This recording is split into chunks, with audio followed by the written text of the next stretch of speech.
Bulabalaka, and a very good afternoon. And what an afternoon it is. As students across Fiji settled in for their first week back at school. This has not been a usual school year. Due to the serious health concerns from COVID-19, we made the tough call to shut Fiji schools in the interest of student and community safety. But through over 100 days since that decision, Fiji has waged a decisive campaign to crush COVID-19 in its tracks. We ended our outbreak and haven't seen a new case outside of a quarantine facility in 82 days. And this week, after over three long months at home, we can welcome all students back to their classroom, including here at Queen Victoria School. I've been inspired to see how keen our students have been to get back to school, see their friends and return to the business of classroom learning. I'm sure a few here today had their uniforms ironed and bags packed days ahead of the return to classes.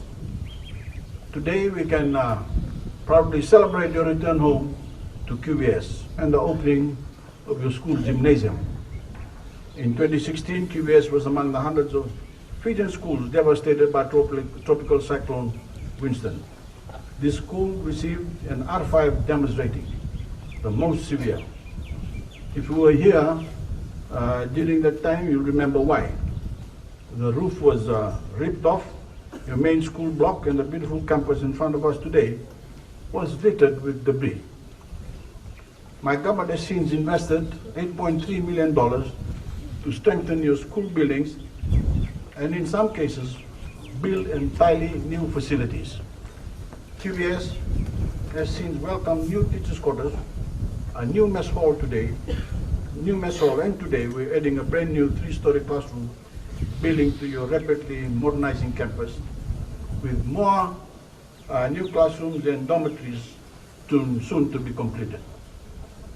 This latest building also comes with a fully furnished gymnasium, as we read, and now that's not to give QVS an unfair leg up in the hunt for the Dean's Trophy. It's for every student to use to add more physical activity to their routines. That being said, now that contact sports are allowed to be played again, I fully expect this gym will churn out some serious rugby talent through the years to come. Athletics are no doubt an important aspect of education, but they are not everything. Just like we can't build a school out of shaky structures, we cannot build a nation on anything less than a rock-solid, knowledge-based foundation. Nor can we build good citizens, without strong foundations of moral principles. So as QVS receives a new and better campus, it must strive to better serve its students by better preparing them with the knowledge and the values and strong and inclusive Fiji demands. A nation that uplifts all of its citizens and all of its students and citizens by assigning equal value to all people.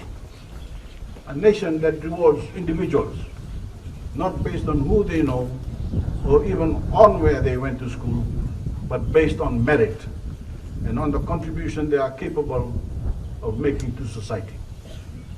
To our students here today, I know it may be hard to switch back into school mode after so many months at home. The rules at school may be different from the rules at home, so I want you to act accordingly. And while I trust you've been staying up on your studies as much as possible, some of you still need to catch up on classwork. And as I've said in the Tokay language, if you find yourself behind, work hard to get back up to speed. And if you see one of your classmates struggling, be patient with them and help them make up any lost ground. And don't forget, most students around the world wish they could be in your shoes. As I speak, in nations ravaged by the deadly coronavirus, schools are shut, and no one can say for how long. Children are at home, they can't see their friends, they can't go to classes.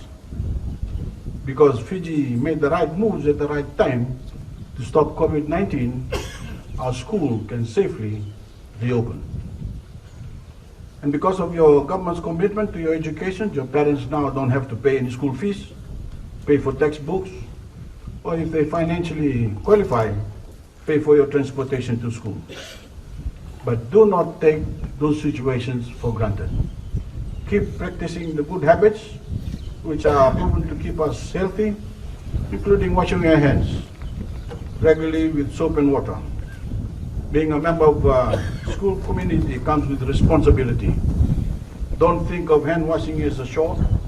As a chore, it is your duty to your teachers, your families, your schoolmates in your country.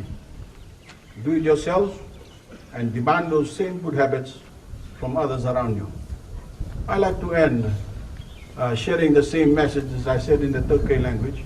I shared with my granddaughters as they return to classes this week. Work hard, stay focused, and be kind to your classmates and believe in your potential. Seeing you and your fellow students around the country back at school is proof that every sacrifice we made to beat COVID-19 was well worth it. But don't let this opportunity go to waste. Vinakabolemu, thank you, and welcome back to school.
Don't